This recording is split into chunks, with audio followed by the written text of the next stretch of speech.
Good afternoon, and hope you've enjoyed this morning's sessions. The chat has been busy. Good afternoon, and hope you've enjoyed this morning's session. Switch off the delay sound on my double screening here.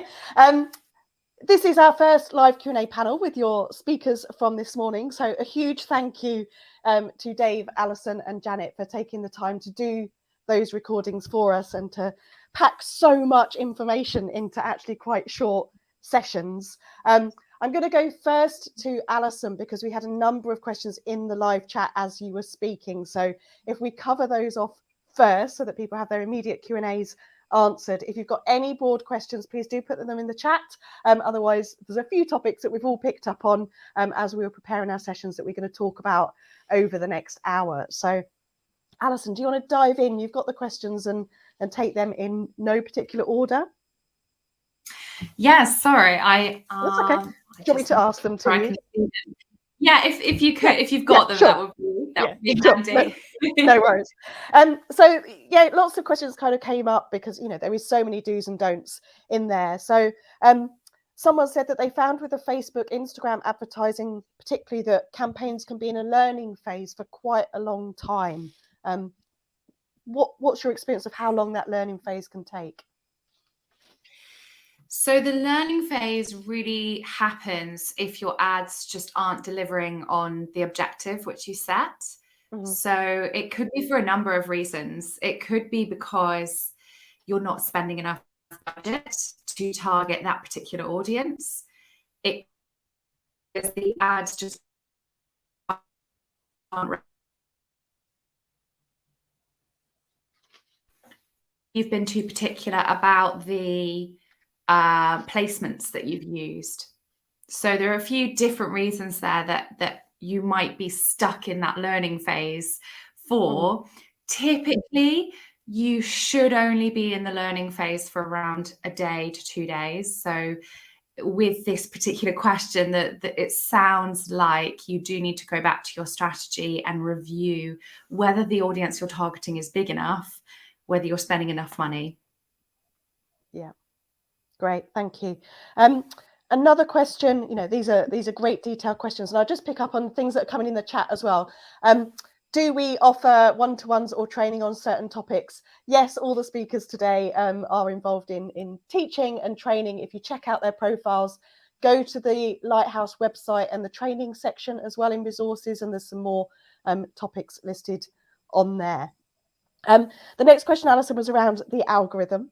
And does it penalise you when you stop advertising for a certain amount of time? Someone that works for a charity said that sometimes they need to stop and then start again, and they kind of see a difference in their engagement after they've kind of put a hold on their spending. Although Meta would, of course, deny that, I have actually witnessed that a few times, and I can see, a few of you are nodding. So it is something that you may experience. And yeah, if you do this sort of stop-start approach to advertising, that can damage your page quality score, which is a secret score that Facebook gives your page. You'll never find out what your score is. But in order to maintain a good level of a high score, they're looking for things like consistent posting, regular engagement, and also they're looking to see whether you are committing regular budget to advertising. So my advice would be, I understand as a charity you can't advertise all of the time, but even if you're just topping up that advertising with small boosted activities for minimal spend, £50 will suffice as a way to top up your advertising budget and keep that going. And then, of course, review your content. So could it be that you need to take a look back at your content strategy and just ensure that you've got something happening, something big happening when you're not advertising, such as a competition, a giveaway, a live video event. Maybe it could be a big partnership with another charity. So something that is going to result in lots of clicks, likes, comments, shares when your ads aren't on.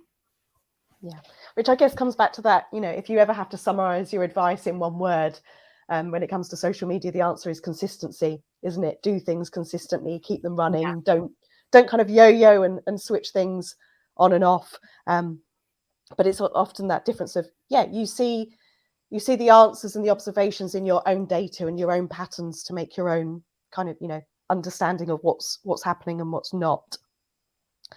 Another question is about targeting going forwards, and the removal of third-party cookies and tracking. What's your advice? And actually, let's broaden this out to a question we were going to talk about, in that targeting criteria has changed. A lot of targeting criteria was switched off just about a week ago. There is restrictions on advertising to under 18s. What's your advice around the fact that Facebook, Meta, and all the other platforms have, increasingly got restrictions around targeting? Yeah, so I think for years you've been able to target such a wide range of criteria on Facebook, even things like salary of people, which did get closed off around the time of the Cambridge Analytica scandal. But there's a huge amount of data that Facebook's been harvesting about us, both on the website and on external sites as well, thanks to the tracking pixels. And so for many years, they've sort of got away with it. Obviously, as a marketer, it's brilliant. But, there is now such a level of education around privacy, and so many organizations such as Apple, Android, and Meta themselves are now offering their users the opportunity to become more, take more ownership in their own privacy. I'm sure Janet will have a few comments to share around that as well. But one of the big changes this year, Luan, you're right, there's been a number of different targeting options that Facebook has actually decided to remove because of sensitivities. So things like you can no longer target people due to their sexual preference. You can no longer target people due to health causes that they may be suffering from. So there are things that Facebook have actually removed, which I think is right. Also, things like religion, you can no longer target. And I think because they were just seeing so many, adverts that are seen as negative, spam, or dangerous advertising, which goes against their sort of new policies around safety. So we have seen a big removal. I think the main ones to be aware of are health causes, sexual orientation, religious practices, and also political beliefs. They're the kind of 4 core areas, but also they have removed a wide range of targeting options that they are calling no longer active, so redundant ones that people just weren't really using anymore. So if you did rely on a specific targeting option that's no longer there, it could be because you were the only person, you were the only business or organization on Facebook who were using that. So my advice would be, have a look and see what's going on when you are setting up those audiences in your ads manager. Anything that has been switched off, you will get now a warning message saying this has been removed. So it's worth going in and just doing that stock check to see whether the targeting options you typically use are available, or any that you're planning to use in the future as well. So any, awareness days or particular health-related months, which I know one of your clients, Luan, is sort of seeing issues with. And also the other area is obviously around pixels, which the question was related to. So there has been huge changes in the industry around privacy and how users are able to be tracked off Facebook as well. So the pixel, which is traditionally the piece of HTML code that you may put into your website, which would link up your website data with Facebook user data. There are now restrictions around how you can use it as a business or organization. You must have people's permission to be tracked. So they do need to accept the cookies on your website. Your cookie policy needs to clearly state that you are using a Facebook pixel. You need to essentially make it as transparent as possible for people. Apple themselves have launched in the last year their app tracking options, which allow Apple users to opt out of being tracked by any website via Facebook. So that means that Apple users have been able to opt out of being tracked by the Pixel. So if you are finding that is damaging your success levels with advertising, maybe it's making things a little more difficult to track, the alternative, which Facebook is now offering, is called the Conversions API, which is an additional level of tracking, which you essentially connect your server to Facebook. So rather than it being powered by a Pixel, it's now powered by a server. It's a relatively easy thing to set up with a developer's help, I must add. I'm not a developer. I would not find it easy, but the steps are easy in Ads Manager. So just head into your Events Manager area. But this is Facebook's almost caveat to say, look, we know that the Pixel isn't as effective as it once was. Try this out, see if it does enable you to improve your tracking, but they're not promising that it's going to return to the levels it once was. And I don't think we'll kind of ever be able to track the way that we could, because it sounds like Android are going the same way as Apple as well, with privacy offerings for their users. Wow, that's interesting. So in a nutshell. A big topic. And interesting that you mentioned Conversions API, because I've just recently refreshed my Meta media buying and planning certificates. If anyone's looking to do those, much of the Q&A, the multiple choice questions, were all about the Conversions API and when should you use it and how do you set it up. So the fact that they're kind of pushing their trainers to understand what that all means is a big area to look at as well. Dave, this concept of privacy and the importance of privacy was something that was picked up in the Freshers report and of particular concern to Gen Z. Have you got any comments around, what are our Gen Z, our freshers, really concerned about? I mean, privacy is absolutely on their mind, and we can see that it's something that we think a lot about at UCAS, because obviously we're a data organization. So having students trust us with so much of their very highly personal data, their mental health status, sexuality, gender, etc., all of that is core to UCAS. And so when we do our lifestyle freshers survey every year, and really trying to understand how students feel about social media brands. And I think what you can see is that the use and falling in love with the social media platform, and then a privacy scandal like we've seen with Facebook, is that part of their demise? In terms of with this audience, that the drop off in Facebook as a channel is fairly dramatic over that last sort of 5 or 6 years, and so we asked that question. Does a social media's platform's approach to privacy affect your use of that channel? And the numbers saying that it does was fairly high. It's incredibly hard, isn't it, for students to judge privacy standards from social media platforms, and sort of Facebook and the Cambridge Analytica scandal is probably been part of that. But at the same time, these things are complex, aren't they? Because Instagram's still really popular with that audience owned by Meta, etc. So I think what students are telling us in the survey is they're conscious of it, they're thinking about it. Certainly when you go out and speak to students, using their cookies, being in control of their privacy is something that, as they move through and become aware of this as a thing and discuss it, it is definitely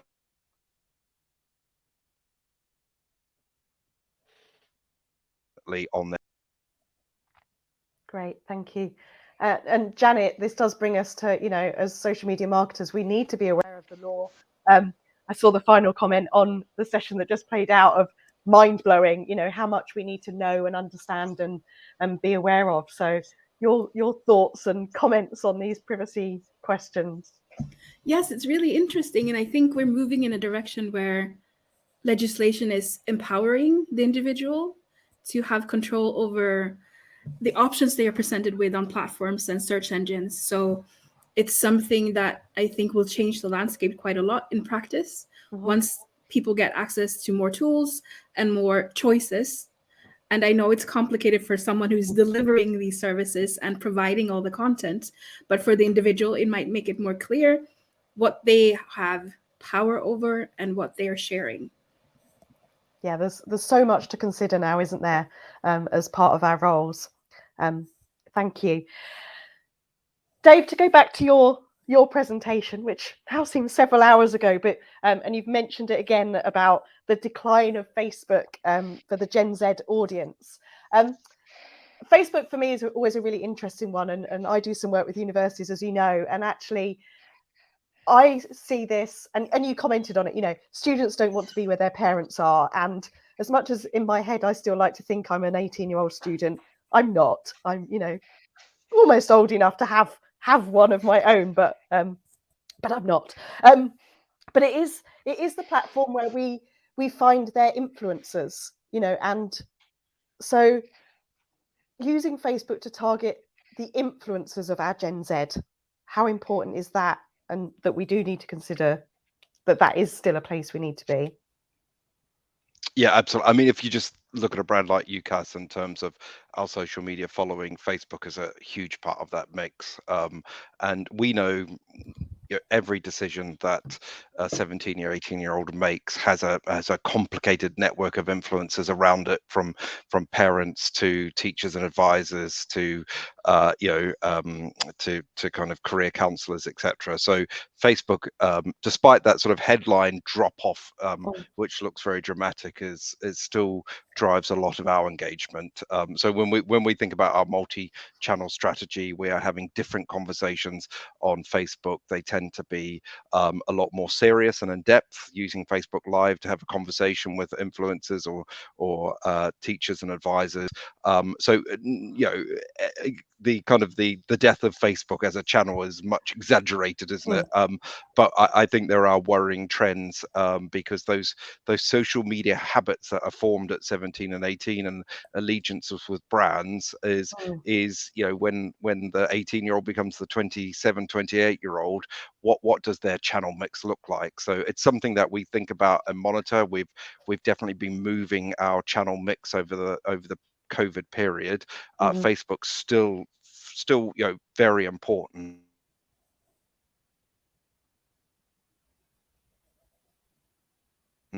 But it has been going down quite significantly.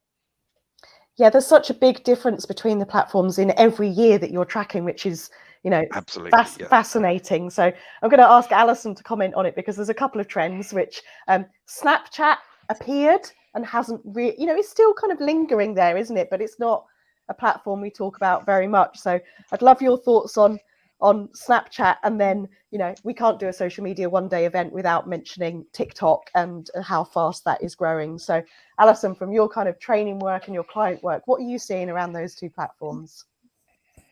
Yeah, it's interesting that Snapchat was still really high on Dave's findings as well in the report. And I think the important thing to note is how private the platform is. Certainly when I speak to users of Snapchat, they tell me that they don't really follow any brands. They don't really follow any organizations on there. They are purely using it to engage with a very close circle of friends, which I guess similar to WhatsApp, which is still interesting that they are some of our favorite social media platforms. That being said, it doesn't mean that an organization couldn't use Snapchat for advertising. So you could still have an opportunity to get into people's feeds through the use of advertising. However, talking to my clients and the delegates that come on my training, a lot of people have sort of turned their back on Snapchat over the past few years in favor of other platforms to use to market their services and their products. So TikTok is the one that I'm probably getting asked about the most at the moment by marketers. It's only been around for 5 years, yet is as big as some of the other platforms out there. You know, we're talking top 10 platform, and you could see that it was absolutely rising in popularity amongst students as well. it's interesting to see how many universities have embraced TikTok and now have a presence on the platform as well. And as well as that, I work a lot with a wide range of businesses, mainly in the hospitality sector. And that seems to be a huge area on TikTok, not just for engaging audiences to invite them into venues, but also for recruitment. So hospitality is seeing, a huge issue at the moment in recruitment, but TikTok seems to be a great place to get exactly the right sort of people and the right age groups, demographics into your business and really bolster out that workforce. So I think TikTok is an exciting platform.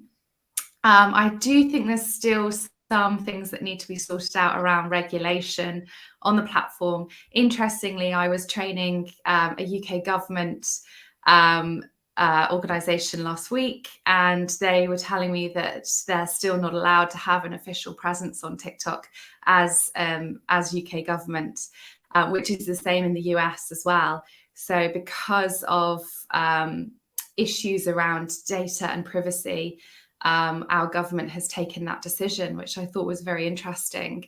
So the way that they are getting around that is they're using influencers on the platform to promote some of their work, which I think is very clever, because actually influencers have a far greater reach than perhaps some organizations using TikTok. So I think if you're interested in using TikTok, my advice would be, first of all, get on the platform, have a look around, search for some hashtags, look for your competitors, see how the platform's being used. You can only really start to picture how you might use it once you've spent some time in it, because it is a very unique platform. And secondly, if you are really considering having a TikTok strategy this year, grab your username while you can, go and own that place, because that's, an issue we see all the time with Twitter and Instagram, is someone else already has your name. So grab your username and just start to explore and see how people are using the app. Yeah. You can spend a long time doing that exploring, but yeah, it's definitely one you've got to immerse yourself in. A great question. I am keeping an eye on the questions, and we will come through them. But actually, it picks up on again something in the Freshers report as well, Dave, around YouTube being a really strong platform, and YouTube, I think, was second highest, wasn't it, for freshers as well? So how do we think this YouTube, TikTok video content format is going to play out?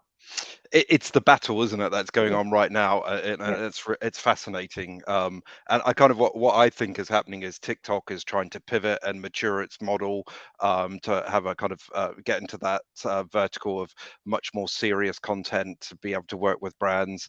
I know TikTok has been, you mentioned, Alison, the use of universities on TikTok. We've been speaking to TikTok. They're definitely keen for there to be more serious content on there, and to have a broader mix of in terms of their offer.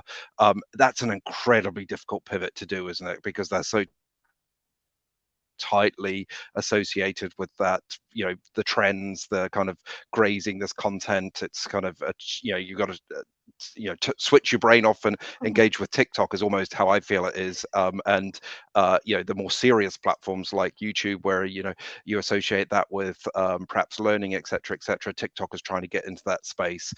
My crystal ball is probably as good as yours, Luan, in terms of who's going to win this battle. But you can see that kind of that quest to, could TikTok be like a YouTube, where if you've got a question on how to do something, or you want to learn about a subject, would you start to associate the TikTok brand with that? I definitely think that's their strategy. Whether they can do it or not, I think I'd probably be in a much better paid job and working in the upper echelons of a social media company if I knew the answer to that. It's not going to be easy for them. What we see in terms of the student decision is, of course, they want to kind of get the fun stuff about the student experience of a TikTok channel, but if they want to kind of understand the academic credentials or something like that, they're going to the more serious channels. Yeah, we may see it play out differently when TikTok, I think, are they testing it, Alison, or is it rolling out yet their 10-minute format that they've announced? So that's what could rumbling out. Yeah. I don't know what everyone thinks about that, because certainly the feeling I'm getting from people when I'm talking to them is that that's not something people really want from TikTok at the moment. No, it's kind of too long. It's not what TikTok's a different environment, isn't it? It just doesn't feel authentic to their brand, does it? It's sort of, TikTok is short form, and it's fun, and it's and you're jumping from one topic to another on TikTok, not spending 10 minutes, 15 minutes committing to that channel. It doesn't feel particularly native to TikTok, and I think the pivot is going to be very hard. Yeah, and I think the mindset that you're in when you're on the platform isn't really focused enough for 10 minutes. No. 10 minutes. That's a long. I was just looking at the clock and going, this is nearly 30 minutes, but 10 minutes is a long time. I mean, even spending 5 seconds with something on TikTok, then that's going to engage you straight away. And it's like, oh no, I'm moving on to the next thing, isn't it? So 10 minutes just feels like such a big step for them as a brand. Yeah, which is a whole interesting conversation by itself, isn't it? There's some great questions coming in. Chloe, your question around social media and marketing qualifications, I'm going to hold that one till this afternoon, because we've got Simon from LinkedIn Learning talking after lunch, and we will be kind of covering lifelong learning and courses in the later Q&A. So I'm going to hold that one. There's a question here. So if we come back to advertising, Alison, there's always loads of questions for you. And someone has asked something that we'd already thought about in terms of the brand awareness stage of the advertising funnel. How long? And there were some great comments around some people saying, actually, we find that going straight to conversions is fine. We said that sometimes you need to spend, not go straight to conversions and start at the top of the funnel. How long do you actually think we need to spend on awareness before we're ready to move on? Mm-hmm. Well, I think, as with anything with advertising, there's no clear-cut answer. It's going to be different for every organization and brand.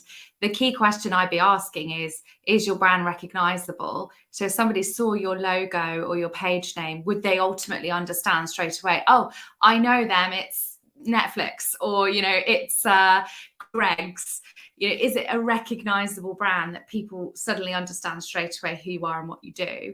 If not, you should be starting with awareness, because essentially that's the right way of getting people, first of all, understanding who you are, what you do, what your purpose is, what you're about, and then you move on to selling to them.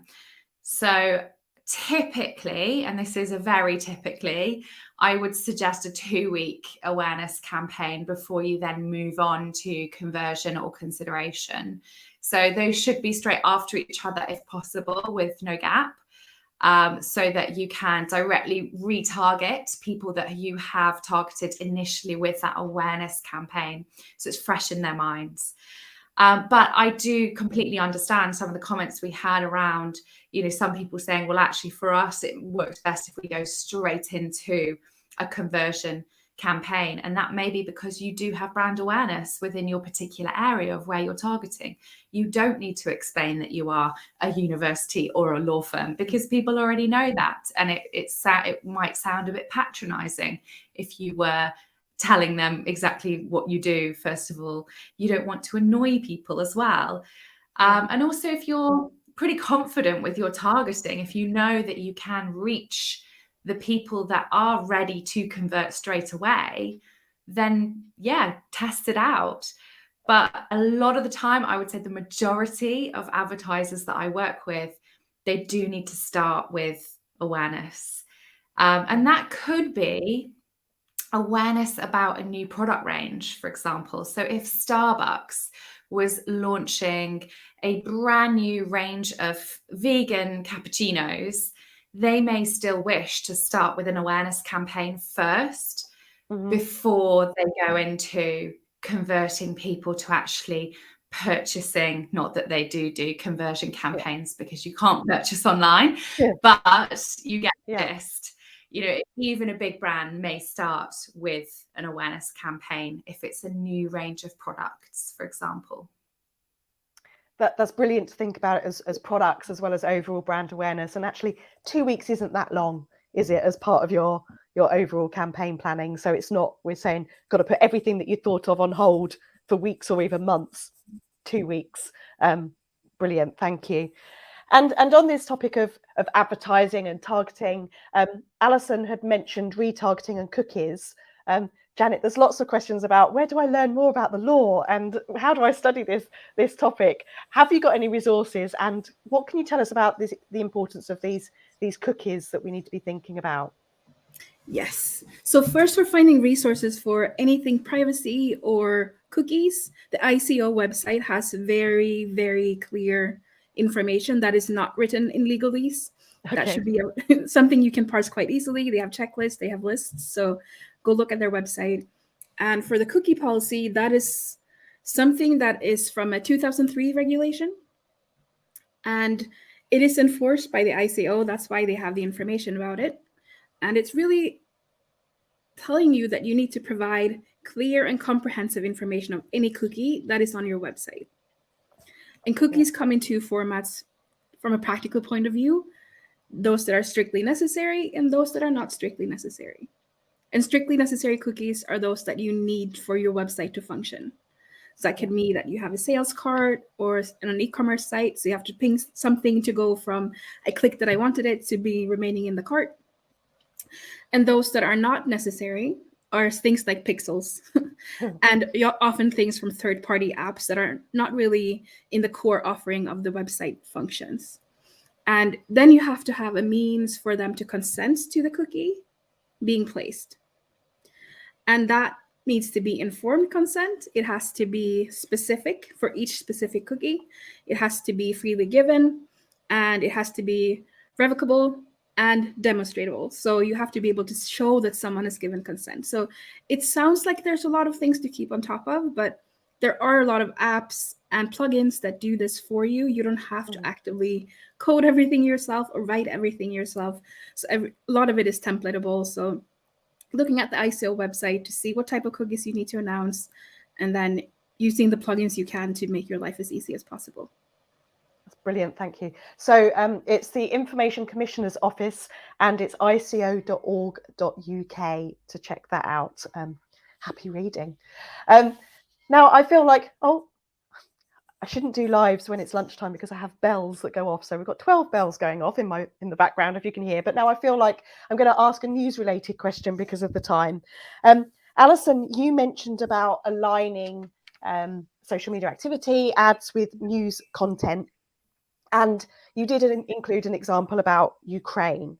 I know that there's been a lot of chatter amongst social media marketers over the last nearly month now about kind of how to manage this, what's right to do, what's not right to do. And I'd love all of your thoughts on this, starting off with Alison. You shared that example. So what have you seen that's good examples of what people are doing, and perhaps some where you kind of think, I probably wouldn't have advised to do that? Yeah, I think first of all, when anything happens that's breaking, I mean, we saw this with COVID as well, it's reviewing what you've already got scheduled in is the first thing you need to be doing, which I think, given that the situation in Ukraine has been happening for over a month now, I'm guessing that, most people will have done this by now. I hope so. Yeah. So firstly, it's checking what messages you've got going out. Obviously, you want to make sure that your tone of any messages is, sensitive to, anybody that might be suffering, have family in that situation, or just generally be feeling, very upset by what's going on. It is incredibly upsetting, and it is affecting everybody's mental health and general feeling around the world. So I think just checking your tone on your posts as well. I did mention that I think I mentioned that I have seen advertisers sort of pausing certain adverts because they felt that it's maybe not necessary to advertise that at this particular time. I think that's the right thing to do, is just review what advertising you've got currently live. I don't know if it's Ukraine related, but some of my clients are seeing a bit of a drop off in terms of their advertising success. So click rates, reach kind of slightly reduced over the last few weeks. And I think potentially that could be related to Ukraine, as the news feeds will always prioritize the most relevant content. And so that may be that Facebook has turned up the dial on how much content we're seeing from friends, family, organizations, rather than ads. So that's something to be aware of. And then in terms of good examples I've seen, I think just a lot of businesses and brands thinking about ways that they could contribute to appeals that are currently happening. You know, whether you have particular events that were happening anyway, that you may decide, actually, we're going to turn this into a fundraiser, or any ways that you can help as well. I've seen some great examples from, I really, really love Pret. I think they're a great brand. Their marketing is fantastic. And they've actually been doing some great things around fundraising. I've had some great emails from them and seen some things around social media about events that they're organizing, and also how they are sort of gathering additional funds through sales in store as well. So anything you can do just to show your support, I think, is important. There's actually some really lovely gifts and gift stickers that you can use. There's a fundraising sticker you can use on Instagram itself. Do your research, see which organizations are gathering funds and how those funds are being used. You know, you want to make sure that you are using official charities as well. And also, I think, just being genuine about what you're doing. I think it's always the risk, isn't it, that you might come across as being jumping on a bandwagon or becoming, disingenuous. And I think it's important that everything that you do in social media is honest and transparent. So it may be that if you're thinking about doing something, you just run it by a few people first and get their feedback, which is always very useful when you're a social media manager. Yeah, and I think actually this actually also, there's a benefit of social media around helping us, is that we can see very quickly what other people are doing and look around. And I jumped on a Zoom chat with some other B2B marketers a couple of weeks ago. And we actually talked about what are your clients doing, what are their competitors doing, and just spending time going, let's see what people are doing. And then that helps us make our own decisions around how we want to respond and where we want to fit into that as well. So it does give us that kind of really real-time insights into how we could respond, or what others are doing, and how it's landing for them as well. Yeah, absolutely. And just in terms of advertising, you can use the Facebook ads library and just search for keywords like Ukraine to see how people are advertising using those keywords. So it's a pretty open resource that's available so that you can see any live ad in the world right now. Yeah. If you're not using Facebook ads library to go and look at what your competitors are doing or what ads are running, absolutely go and have a look at that. It's an amazing source of information. Dave, you picked it up as a topic that you think will be included on next year's Freshers survey around how they're feeling about Ukraine, Russia. Have you got any early indications of what the Gen Z impact is going to be? It's really early days, but it's such a kind of a pivotal moment in that you kind of think about, there are things that happen in young people's lives that then set a kind of frame of mind. And this is where we talk about the different generations, because those generations and their consumer behavior and brands are sort of impacted by world-changing events. So I'm personally fascinated to see what that does in terms of how students relate to brands. The trend that we noticed during COVID was when we were asking students about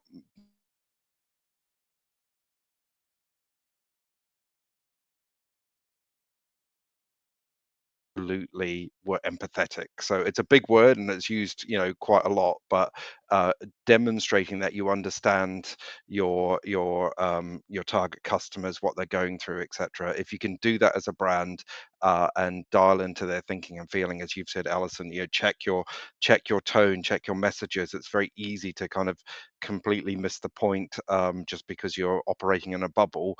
That would be my advice. I mean, it was as overt as a student said to us, if a university didn't understand that I was locked into my house, my exams had been cancelled, my access to my social network had gone, etc. If that wasn't present and all of their communication with them, then that could have been their dream university. But if the communication and social messaging that coming out from that university missed that point, then that they dropped off their shortlist. And that was pretty profound for me, that students were looking to see that brands got who they were and what they were going through. And I think that's going to apply to Ukraine as well. That's how we respond to this the return of war in Europe. It's a big deal, isn't it? And I think it's going to shape a lot of perceptions and thinking. And I'd be really interested in how we sort of understand how Ukraine starts to shape what questions we can ask to really to think through what that means for brands. Because I think we're right in the moment now, but it will have a long tail of impact.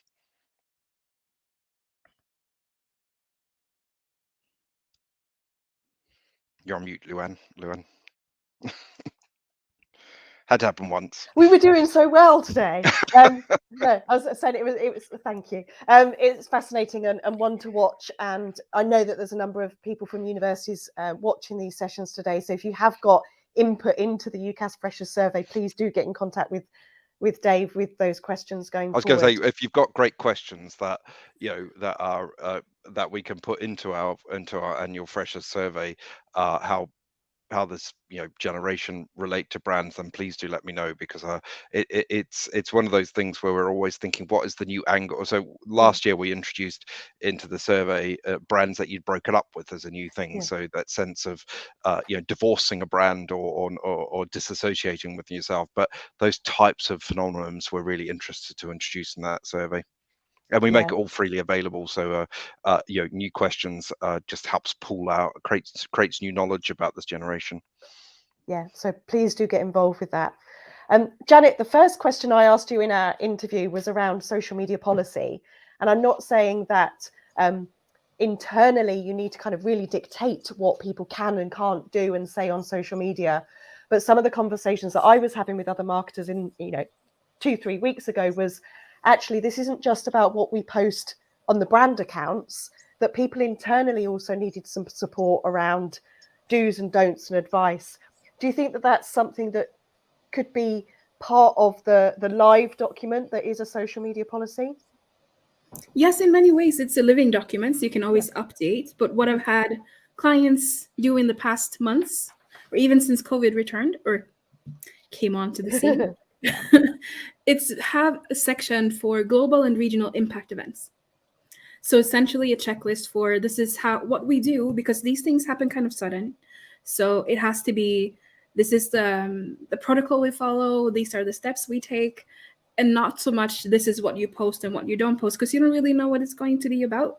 So you need to have, this is the person you reach out to if you have any doubts. These are essentially like Alison's tips. Check on how other people are doing things. Look at these ad repositories. These are the steps you take to make sure that we are not out of line and not the first ones out of line. So it could be something as simple as saying, slow down, pause everything, and let's go back and assess. So I see people building those types of safety breaks into it, but not so much regulating on a granular level. Yeah, but you can, if that is something that's important in your industry. I was going to say, I guess some of this does relate to specific industries as well, but it's about, as we said earlier on, about kind of doing that thinking ahead of something actually happening as well. If there was any more questions, we are almost finished, but if there's any more questions, please do put them in the chat. But I have one final one, which I'm going to ask Alison first, and Dave, I'd love your thoughts on this. Alison, you made a reference in your presentation to Mad Men. I was a huge fan. I started my career in advertising agencies. We talk a lot about social media, but actually, and this is relevant for Gen Z who perhaps haven't had so much experience in traditional advertising. How do you think that social media advertising differs from traditional, non-social? What can we learn? What techniques are we still using? And then Dave, I'm going to ask you about, non-social media marketing channels for our Gen Z.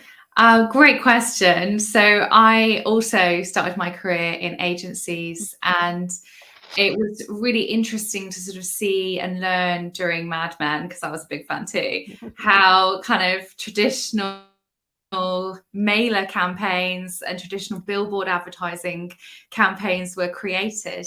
Of course, social media advertising, I would say, is completely different because of the ability to target and make your ads relevant to the audience in which is going to see them. So in my opinion, the best adverts that I see on Facebook, Instagram, LinkedIn, Twitter are the ones that are so relevant to the audience in which they're targeting. Maybe they call out the location of where the audience member's based. Perhaps they call out the job title within the copy. Maybe it's one of those adverts that's sort of, we understand you, we get you. We know that X, Y, and Z are your big concerns at the moment. And that's what works. That's what gets people's attention in the news feeds. And that's the thing, we're all using social media so quickly.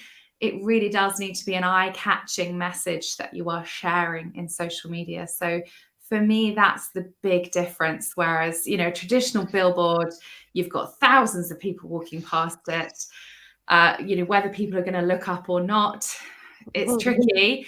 But also, with billboards, they've got to be relevant to all different types of ages, genders, locations, etc. So it's a very, very different kettle of fish. Yeah, I'm just laughing because Rebecca's just put in the chat, I remember running a fax campaign back in the day. And then underneath it is from Nikki, which made me smile because, Nikki, I ran fax campaigns with you.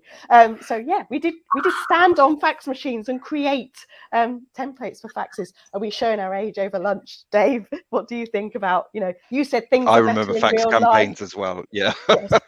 Yes. What about, more I mean, I traditional think channels? Go on. I mean, just to echo what Alison said, I've spent some time doing focus groups with students, and I think what struck me from just listening to them is they absolutely know they're being marketed at, so that they're conscious that this is marketing. They're making really quick judgments about whether you as a brand are getting you and how you're personalizing that message. And if you don't connect with them straight away and sort of find a way to stand out from the crowd and be relevant, then you are quickly discarded.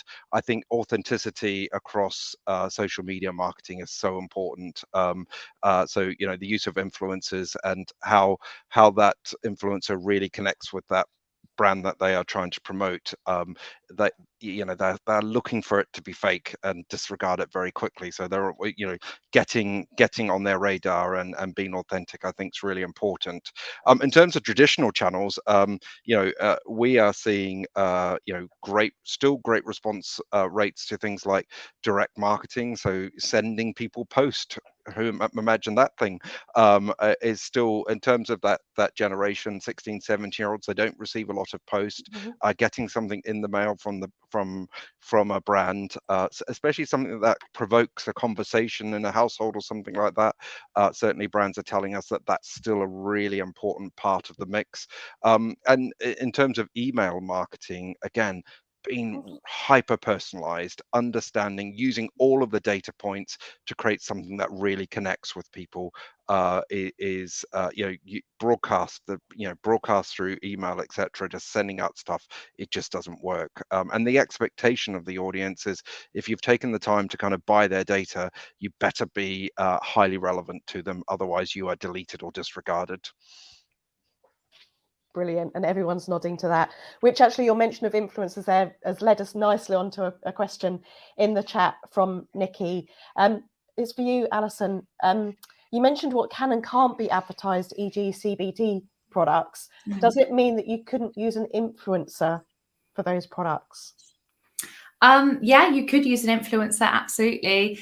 It would just be, you wouldn't be able to then boost that content as an advert in Facebook because of Facebook's policies. So if that influencer was open to doing some posts on their feed, then yes, that would absolutely be fine, as long as that wasn't then advertised.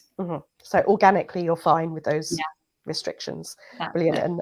And Janet and I, we've got an influencer agreement template, which will be in your, a link to those in your inboxes tomorrow if you wanted something on that. And we did talk about influencers on that session as well. So I'm just going to finish by saying a huge thank you to all of you again for pre-recording those sessions for us this morning, for joining us at lunchtime and answering everyone's questions. Thank you so far to everyone who's been so active in the chat. I'm sure there's a few things that I've missed, but I will pick up on them. Go and have some lunch. The networking room is open on Hop-In until, let me check my agenda, until 1:30, when we will come back and hear from Simon Housen-Baggott from LinkedIn Learning. So a huge thank you for this morning, and see you all soon.